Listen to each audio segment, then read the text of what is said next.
महाराष्ट्र की अमरावती में भड़की हिंसा भले ही शांत हो गई हो, लेकिन राजनेताओं की बयानबाजी जारी है। जहां एक तरफ शरद पवार ने अमरावती का दौरा करते हुए कहा कि जिस तरीके से सोची समझी साजिश के तहत सारी चीज़ों को अंजाम दिया गया है, पुलिस लगातार कार्रवाई कर रही है। वहीं अब अमरावती में हुए दंगे में पुलिस जो FIR दर्ज कर रही है वो ज़्यादातर बीजेपी कार्यकर्ताओं पर कर रही है। इस तरीके का आरोप महाराष्ट्र के पूर्व मुख्यमंत्री देवेंद्र फडणवीस ने लगाया है। साथ ही देवेंद्र फडणवीस ने यह भी कहा कि शरद पवार जो बयान अनिल देशमुख को दिए थे वो काफ़ी निंदनीय है, क्योंकि अनिल देशमुख अगर गुनहगार न होते तो सलाखों के पीछे क्यों जाते। ये देश की इतनी बड़ी एजेंसियां लगातार जांच कर रही हैं, उन जांच में जिस तरीके से कई सबूत और दस्तावेज के बाद वो सलाखों के पीछे गए हैं, ऐसे में उनकी सराहना NCP प्रमुख शरद पवार को कतई शोभा नहीं देती।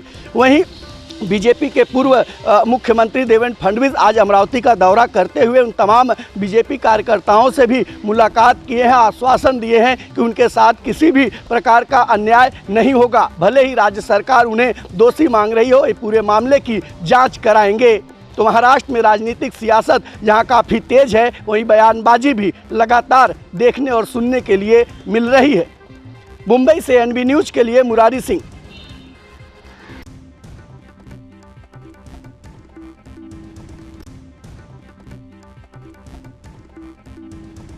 उत्तर प्रदेश का विधानसभा 2022 चुनाव अब नज़दीक है। ऐसे में कांग्रेस पार्टी लगातार सत्ता पक्ष को घेरती नजर आ रही है। ऐसे में महंगाई बढ़ती हुई दिखी तो महंगाई के विरोध में कांग्रेस अब सड़कों पर आई है। कांग्रेस की राष्ट्रीय महासचिव प्रियंका गांधी के नेतृत्व में कांग्रेसियों के द्वारा भाजपा भगाओ एक यात्रा जो है निकाली गई है, जिसके सपेक्ष में आज अमेठी कस्बे में यात्रा निकाली गई। यहाँ पे हमारे साथ कुछ कांग्रेसी नेता हैं, उनसे बात करेंगे। जी, ये क्या नाम है आपका? धर्मेंद्र शुक्ला। ये तो किस प्रकार की यात्रा निकाली गई है? ये यात्रा हमारी नेता आदरणीय प्रियंका गांधी जी के निर्देश पे निकला है।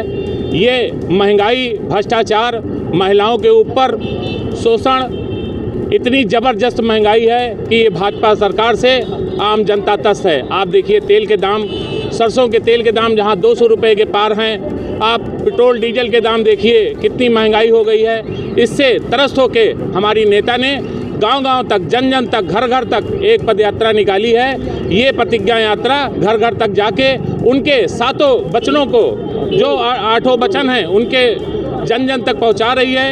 इसमें प्रियंका गांधी जी ने स्पष्ट रूप से कहा है कि अगर 40% आरक्षण मैं महिलाओं को दूंगी और बच्चियों को स्कूटी, इलेक्ट्रॉनिक स्कूटी दी जाएगी, इसलिए कि पेट्रोल डीजल के दाम इतने महंगे हो गए हैं कि स्कूटी चलाना बहुत मुश्किल हो गया है। क्या लगता है कि अब की बार अमेठी में कांग्रेस फतेह करेगी? निश्चित रूप से जिस तरह से कार्यकर्ताओं का उत्साह है, मतलब कांग्रेस के कार्यकर्ताओं का, नेताओं का, निश्चित रूप से आने वाला समय कांग्रेस का है। 2022 में कांग्रेस की ही विजय होगी, इसमें कोई दो राय नहीं है। तो कहीं ना कहीं यात्रा के रूप में एक बार ये लोग फिर से अमेठी को फतेह करने की फिराक में है। फिलहाल अब ये देखने वाला वक्त बताएगा कि कांग्रेस की गढ़ कहे जाने वाली अमेठी में अब की बार कांग्रेस कितनी सीटों से विजय हासिल करती है। राजकुमार जायसवाल, NB न्यूज़, अमेठी।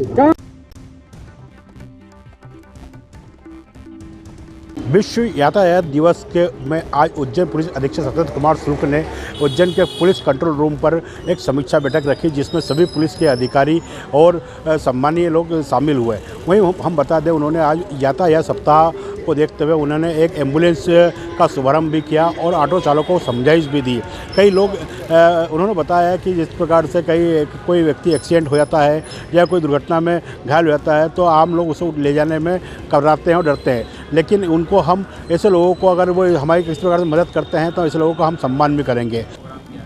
आज जैसा जानते हैं आप लोग कि वर्ल्ड ट्रैफिक डे है। वर्ल्ड ट्रैफिक डे के दिन जो केंद्र शासन की एक गुड समैरिटन योजना, जो सामान्य तौर पर दुर्घटना में जो घायल व्यक्ति हैं उनके उपचार और उनको तत्काल हॉस्पिटल पहुंचाने के लिए आम जनता को प्रोत्साहित करने के उद्देश्य से की गई है। उसका आज एक प्रेस कॉन्फ्रेंस के माध्यम से सब आप मीडिया के लोगों को भी बताई गई है। आम जनता में जो अच्छा काम किया है, जिनने पिछले दिनों में ट्रैफिक का पालन किया है, उनको पुरस्कृत भी किया गया है। हमारा सिर्फ उद्देश्य इस सब पूरी घटना को लेकर जो है कि दुर्घटना अगर होती है तो दुर्घटना के दौरान जो घायल व्यक्ति हैं उनको हम तत्काल हॉस्पिटल पहुँचाएँ। इसके लिए आम जनता प्रेरित हो ताकि सड़क पर एक सुरक्षित वातावरण निर्मित हो। ये पूरा उस पूरी प्रेस कॉन्फ्रेंस और आज के कार्यक्रम का उद्देश्य है। कितने हेलमेट बांटे? अभी ये जो पिछले 1 साल में जिन लोगों ने ट्रैफिक में अच्छा काम किया है आम जनता में, उनको हमने एक सिंबॉलिक तौर पे 25 लोगों को हेलमेट बांटेंगे। वहीं आज सत्येंद्र शुक्ल ने बताया कि इसके लिए एक एम्बुलेंस का शुभारंभ भी किया गया है, जो पूरे सड़कों पर और इधर सड़कों पर चलेगी और जहां पे घायलों की सूचना मिलने पर तुरंत उसे अस्पताल लेकर अस्पताल पहुंचेगी। वहीं इसी प्रकार को लेकर एक रैली का आयोजन भी किया गया, जहां पे एनसीसी के छात्रों ने रैली निकाली और ऑटो के ऊपर प्रचार प्रसार भी किया गया। उज्जैन से विजेंद्र यादव, एएनबी न्यूज के लिए सुनील यादव के साथ। कासगंज जनपद में एक बार फिर तेज रफ्तार का कहर देखने को मिला है, जहां एक टेम्पू में i20 कार ने टक्कर मार दी, जिसमें एक वृद्ध की मौत हो गई। वहीं पर दर्जन भर से ज्यादा लोग गंभीर रूप से घायल हो गए हैं। टेम्पू सवार ककोड़ा का मेला देखने के लिए घर से कादरगंज गंगा घाट के लिए जा रहे थे। टेम्पू जैसे ही ताज भट्टा के निकट पहुंचा, बदायूं की तरफ से आ रही i20 कार ने उसमें जोरदार टक्कर मार दी, जहां चीख पुकार मच गई। राहगीरों की मदद से टेम्पू से घायलों को निकाला गया। सभी घायलों को एम्बुलेंस द्वारा सीएचसी पहुंचाया गया। आनंद फानंद में गंभीर घायलों को अग्रिम उपचार के लिए जिला अस्पताल रेफर किया गया है, जिसमें उपचार के लिए ले जाते वक्त 62 वर्षीय घायल राजेंद्र सिंह पुत्र सरनाम निवासी पीतम नगर हरोड़ा थाना सिकंदरपुर बैच की मौत हो गई। मौके पर सीओ पटियाली और आर के तिवारी सहित तहसीलदार राजीव निगम पहुंच गए और घायलों को उपचार के लिए अस्पताल भेज दिया है। कासगंज से एएनबी न्यूज के लिए मैं अतुल यादव। कुशीनगर जनपद के तैयार सुजान पुलिस और स्वाट टीम ने आज बड़ा पर्दाफाश किया। आज लूट की घटना में शामिल 7 अभियुक्तों को गिरफ्तार किया। ये अभियुक्त बड़े ही सात्विक तरीके से घटना को अंजाम देते थे। ये सभी अंतर्राज्यीय जो अपराधी हैं, बिहार राज्य के रहने वाले। इनके पास से पुलिस ने जो घटना को अंजाम देते थे, वह 3 असलहों को भी बरामद किया। तो वहीं घटना जो लूट की बाइक है, बाइक भी बरामद की।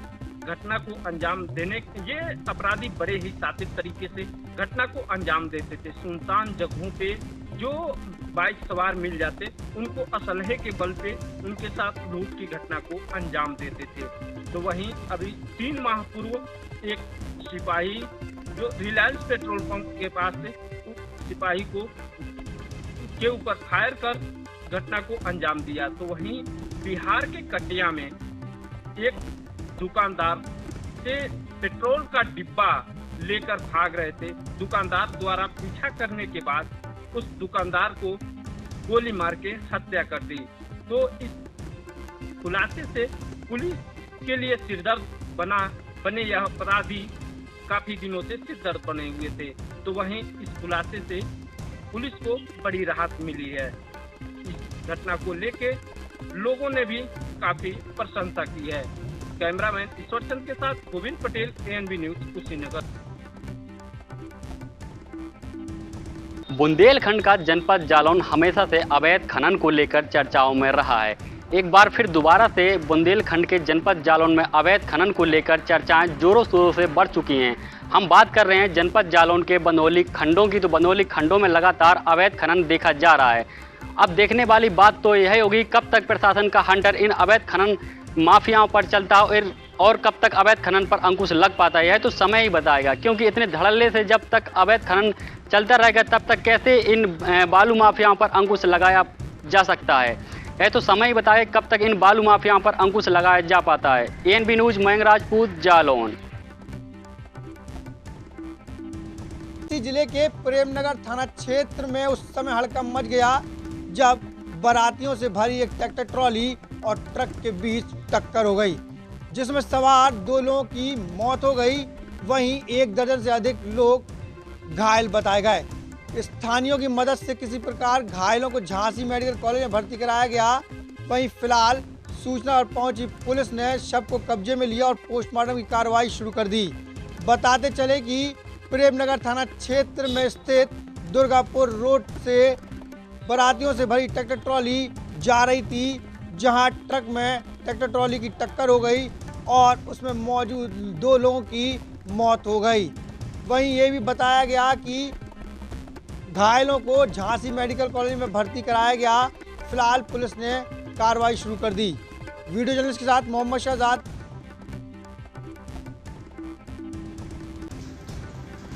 देवरिया जिले का सलेमपुर तहसील है, जहां पर अनेकों लोगों द्वारा इस तहसील को जिला बनाने की मांग विगत 5 वर्षों से चल रही है, लेकिन यह शहर जो पूरी तरह से एक दूसरे जिले के रूप में है और यहाँ लगभग 2 महीनों तक आंदोलन यहाँ के जिला बनाओ संघर्ष मोर्चा ने किया, लेकिन वो मामला अब ठंडे बस्ते में पड़ चुका है।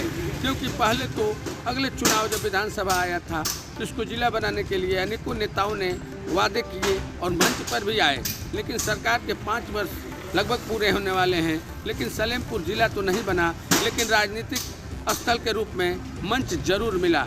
और अब लोग सोचते हैं, जिनका सपना था कि सलेमपुर भी एक जिला होगा देवरिया में दूसरा, वह सपना कहीं न कहीं टूटते हुए नज़र आता है। क्योंकि अब कोई भी जनप्रतिनिधि या कोई यहाँ का जिम्मेदार नेता या संघर्ष करने वाले लोग इस मामले को भूल चुके हैं।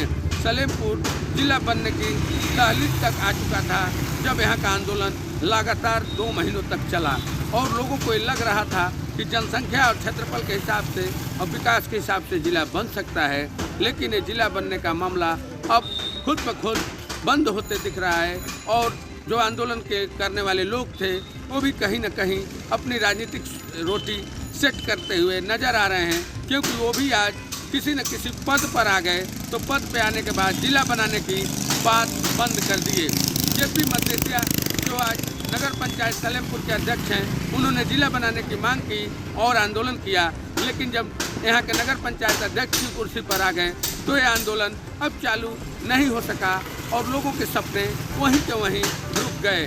अब क्या होगा, आने वाला वक्त बताएगा कि सलेमपुर जिला बनने का जो सपना यहाँ के नेता और क्षेत्रीय लोग देख रहे थे वो कब पूरा होगा कि नहीं होगा। ये मामला फिलहाल ठंडे बस्ते में जाते हुए दिख रहा है। देवरिया से विशाल मिश्रा, NB न्यूज़।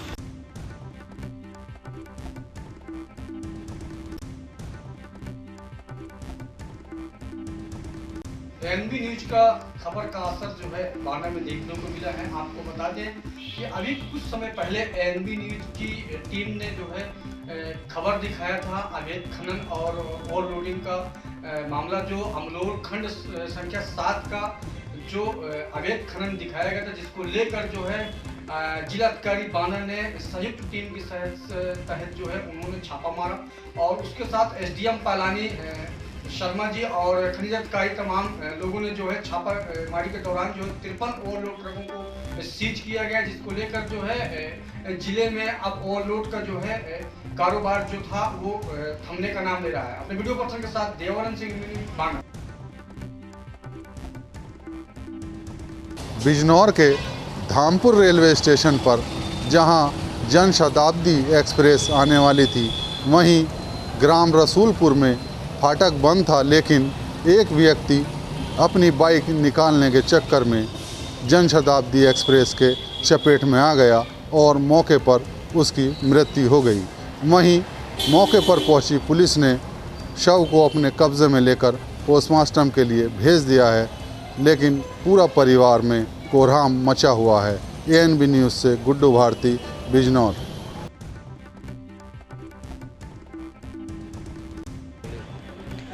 स्वच्छता सर्वेक्षण 2021 में मंदसौर 13 इस पायदान फिसलकर 63वें स्थान पर पहुंच गया है।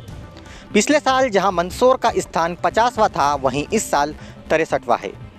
कहने को तो मंदसौर नगरपालिका रिकॉर्ड में 700 सफाई कर्मचारी हैं और पिछले 5 साल में मंदसौर नगरपालिका ने सफाई के नाम पर 25 करोड़ रुपए फूंक दिए।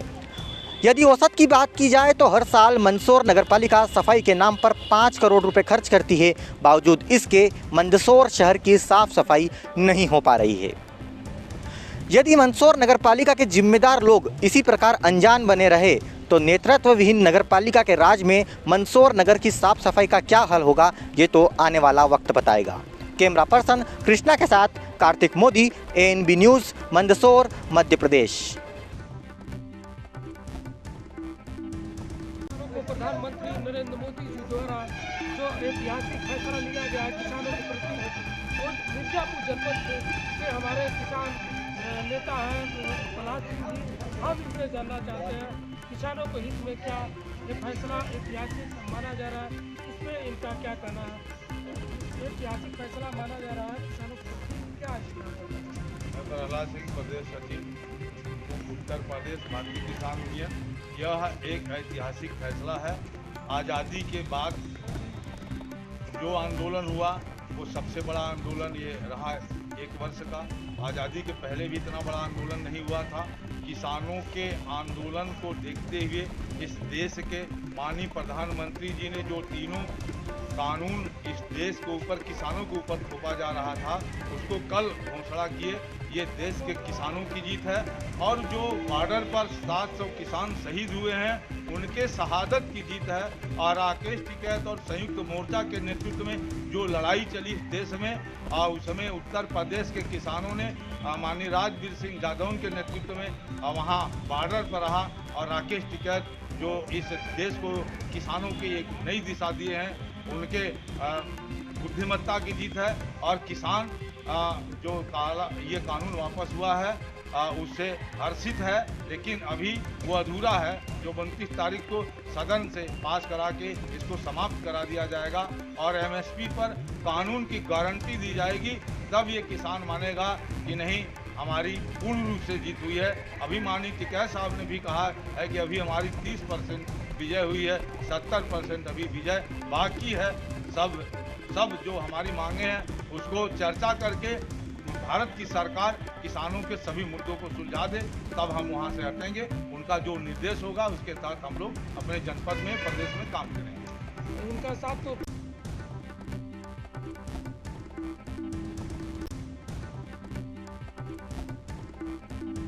मुंबई की क्राइम ब्रांच यूनिट 5 ने चेंबूर इलाके से एक नाइजीरियन को गिरफ्तार किया है जिसके पास से 5 किलो एमडी ड्रग्स और 200 ग्राम कोकीन बरामद की गई है। क्राइम ब्रांच ने बताया इसकी कीमत करीब 5 करोड़ 40 लाख रुपए बताई जा रही है। आपको बता दें कि यह नाइजीरियन लगातार उस इलाके में ड्रग्स तस्करी को अंजाम देता था। हालांकि गुप्त सूचना के आधार पर चेंबूर इलाके में क्राइम ब्रांच द्वारा यह कार्रवाई की गई है। जानकारी अभी मिली है कि यह नाइजीरियन जो है लेडीज पर्स में ड्रग्स छुपाकर लोगों तक पहुंचाता है, लेकिन मुंबई की क्राइम ब्रांच ने इसे धर दबोचा है। फिलहाल अब क्राइम ब्रांच यह जानने की कोशिश कर रही है कि पकड़े गए ड्रग्स को कहां पहुंचाया जाता था। कैमरा पर्सन विनय सिंह के साथ मैं प्रकाश सोनी, एनबी न्यूज, मुंबई।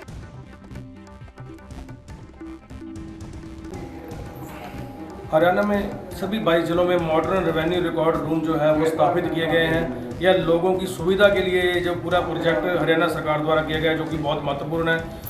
विवाद जो है वो प्रॉपर्टी से संबंधित या और लोग जो कागजात से संबंधित हमेशा ही लोगों के रहते थे कि किसी को रिकॉर्ड नहीं मिल रहा अपनी प्रॉपर्टी का, किसी को पुराना रिकॉर्ड नहीं मिल रहा या किसी का रिकॉर्ड जल गए हैं या रिकॉर्ड गुम हो गया। ऐसी जो शिकायतें हैं वो सदा ही बनी रहती थी। इन सभी जो शिकायतें हैं इनसे सभी से निजात मिलेगी लोगों को। और एक ही जो खिड़की पर जो ये कहें कि ये सुविधा लोगों के लिए मिलेगी, इसमें कोई अतिशयोक्ति नहीं होगी। यहाँ जो आज कार्यक्रम में उपायुक्त पार्थ गुप्ता जी ने बताया है कि जो ये रिकॉर्ड रूम है इसमें जो एक ही क्लिक पर जो जिले का सारा रिकॉर्ड है वो उपलब्ध रहेगा। कोई भी व्यक्ति जिसको अपनी जो संपत्ति है, अपनी प्रॉपर्टी है, उसका रिकॉर्ड चाहिए वो यहाँ आकर के प्राप्त कर सकता है। इस रिकॉर्ड जो रूम के अलावा जो है वो GIC लैब का भी यहाँ नया उद्घाटन किया गया है जो यहाँ 17 जिलों में हुआ है। हरियाणा में 5 जिले बकाया रह रहे हैं। उससे NV न्यूज़ के लिए मोहित विज। इस समय मौजूद है हम ललितपुर जनपद के कस्बा बिरदा में, जहां पर स्वच्छ भारत अभियान की धज्जियां खुलेआम उड़ाई जा रही हैं। आपको बता दें कि कस्बा बिरदा में कई जगह कचरे के ढेर लगे हैं और जो नालियां हैं उनकी गंदा पानी जो है सड़कों पर आ गया है। साथ ही आपको बता दें कि कस्बा बिरदा के स्थानीय लोगों का कहना है कि कई सालों से यहाँ पर जो सफाई कर्मी है सफाई करने नहीं आया है और जो जिम्मेदार ग्राम प्रधान है उनसे कई बार ग्रामीण ने कहा भी है सफाई के लिए, इसके बावजूद भी ग्राम प्रधान इसको ध्यान नहीं दे रहे हैं। छोटे छोटे हैं, बीमार भी होते हैं, कोई सफाई करने वाले आते नहीं हैं, यहाँ सुनाई नहीं करती है। हम लोग कहते हैं प्रधान से बात की आप लोगों ने? सबने कही। क्या कहते हैं? वे कहते हैं आते हैं वो नहीं कर आते नहीं। तो कब से यहाँ पर गंदगी फैली हुई? 2 साल से हैं, 3 साल से, जब से हेडपम्प लगे जब से गंदगी फैले। कैसे आप लोग यहाँ पर निकलते हैं? आप लोग बड़ी मुसीबत से निकलते हैं। क्या चाहती हैं? सफाई कर चाहते हैं। हाँ पक्की व्यवस्था हो जाए, बात खत्म है। मच्छर भी लम रहा दुनिया को, मच्छर भी काट रहा, बीमार भी हो रहा, मजबूत भी फैल रही। तो आखिर देख रहे हैं कि आखिर जहाँ योगी सरकार व मोदी सरकार लगातार जो है साफ सफाई के लिए विशेष ध्यान दे रही है और गांव-गांव जाकर जो साफ सफाई के लिए अभियान चला रही है। तो वही ललितपुर जनपद के कस्बा बरदा में जो साफ सफाई की जो व्यवस्था है बद से बदतर हो गई है और जो स्थानीय लोग हैं उनको रहने में खासी परेशानी का सामना करना पड़ रहा है। साथ ही आपको बता दें कि हमारे जो बगल में जो जहाँ पर हम खड़े वहाँ पर एक इंग्लिश मीडियम स्कूल है, साथ ही किसान कॉलेज स्कूल भी है जहाँ पर करीब 7,000 जो बच्चे हैं प्रतिदिन आते जाते हैं। इसके बावजूद भी जो ग्राम प्रधान है व सफाई कर्मी है इस वक्त जो साफ सफाई की तरफ ध्यान नहीं दे रहे हैं। तो आखिर दे रहा कि आखिर जो जिम्मेदार जो ग्राम प्रधान है आखिर कब इसकी सुध लेते हैं। ललितपुर जनपद से कैमरा पर्सन के साथ नीतीश कुमार, एनबी न्यूज। संभल में पुलिस अधीक्षक चक्रेश मिश्र के द्वारा बड़ा ही चौंकाने वाला खुलासा किया गया है। इस खुलासे के दौरान पिता पुत्री के रिश्ते को कलंकित कर शर्मसार कर देने वाला मामला सामने आया है। आपको बता दें पूरा मामला जनपद संभल के थाना असमोली क्षेत्र अंतर्गत बूढ़ा बेगमपुर का है, जहां पर 18 नवंबर को नौबत सिंह नाम के युवक की हुई हत्या के मामले में लगातार पुलिस तफ्तीश कर रही थी। हालांकि मृतक युवक के पत्नी और बेटी के द्वारा तहरीर के आधार पर गाँव के ही पड़ोस में बसे एक गाँव के 4 युवकों को धान के आपसी रंजिश को लेकर के वह आरोप लगाया गया था, जिसमें वह चारों को पुलिस ने हिरासत में ले लिया था। मृतक की बेटी और उसके लवर के द्वारा आपस में योजना बनाते हुए इस हत्याकांड को अंजाम दिया गया है। दोनों को आज गिरफ्तार कर लिया गया है। गिरफ्तार अभियुक्त का नाम राहुल जाटव, ये ग्राम रहटौल फतेहुल्लागंज का रहने वाला है। इसकी बेटी को भी गिरफ्तार किया गया है। मौके से 2 आला कत्ल बरामद किए गए हैं, जिनमें से एक दराती और एक चाकू है। इनके खून से सने हुए कपड़े भी बरामद किए गए हैं। इस प्रकार से इस पूरे घटनाक्रम का आज पटाक्षेप किया जाता है और इन दोनों को माननीय न्यायालय भेजा जा रहा है। लेकिन आज पुलिस अधीक्षक चक्रेश मिश्र ने चौंकाने वाला खुलासा कर दिया है। इस खुलासे के दौरान वह पता लगा है कि पुलिस अधीक्षक चक्रेश मिश्र ने बताया है कि वह उसकी पुत्री और वह उसके प्रेमी राहुल के द्वारा भी उसका गला रेत करके उसकी हत्या कर दी गई थी, जिनके पास से पूछताछ के दौरान पता लगा है कि एक गड़ासा तथा एक धारदार चाकू भी बरामद किया गया है, जहां पुलिस ने कार्रवाई करते हुए दोनों को हिरासत में ले लिया है और अग्रिम कार्रवाई की जा रही है। अपने सहयोगी के साथ महेंद्र सिंह मौर्य, एएनबी न्यूज संभल। इस समय हम क्षेत्रीय सहकारी समिति सुकरौली में हैं, जो सदर थाना तहसील क्षेत्र अंतर्गत पड़ता है। यहाँ समिति पे यूरिया खाद और डीएपी खाद किसानों को नहीं मिल पा रहा है। किसान खाद के लिए सुबह 6 बजे से ही लाइन लगा के एक कतरे में खड़े हुए और 6 बजे के बाद यूरिया और डीएपी दोनों खादें खत्म हो गई। जबकि वहीं शासन के द्वारा एक गाड़ी माल समिति पे आया, लेकिन समिति पे खाद तो आ गया लेकिन किसानों को खाद नहीं मिल पाया। अब पता नहीं खाद वो कहाँ गया। जब किसान नहीं पाए तो इसका जाहिर सी बात है कि ब्लैक मार्केटिंग के जरिए किसी और के पास पहुंच गया। सबसे बड़ी बात ये होगी कि किसान इस समय खेती के लिए उन्हें खाद की अति आवश्यक है। अगर खाद 1-2 दिन में उनको नहीं मिलेगा तो उनके खेत की नमी चली जाएगी, जिससे किसानों को भारी नुकसान होगा। यहाँ समिति पे आप वीडियो के माध्यम से देख रहे होंगे कि कितनी भीड़ लगी हुई है, लेकिन यहाँ लगभग 500 किसान से अधिक लोग एकत्रित हुए हैं। सुबह 6 बजे से लाइन लगाए हुए हैं, लेकिन खाद इनको नहीं मिला। वहीं इसके पहले भी एक ट्रक माल आया था जो सचिव के द्वारा 1400 रुपये, 1500 रुपये, 1450 रुपये में बेच दिया गया। किसान खाद नहीं पा रहे हैं, जबकि वहीं विभाग दावे कर रहा है कि हमारे पास उर्वरक की कमी नहीं है। लेकिन अगर देखा जाए तो इस समय किसी भी समिति पे खाद नहीं मिल रहा है, जिससे किसान काफ़ी परेशान हो रहे हैं। वहीं किसान प्राइवेट दुकान पे अगर जाते हैं तो प्राइवेट दुकानदार मनमाना दाम वसूल करते हैं, 1400-1500 में खाद देते हैं, जिससे किसानों को काफ़ी दिक्कतें हो रही है। एक तरफ कोरोना की मार झेल रहे किसान किसी तरह से उबर रहे हैं, तो दूसरी तरफ खेती के लिए उनको पर्याप्त मात्रा में खाद नहीं मिल पा रहा है, जिसके लिए वो दर भटक रहे हैं। सुबह 4 बजे 5 बजे लाइन लगा रहे हैं, उसके बावजूद भी खाद नहीं मिल रहा है। एएनबी न्यूज धर्मवीर उत्तर सिद्धार्थनगर।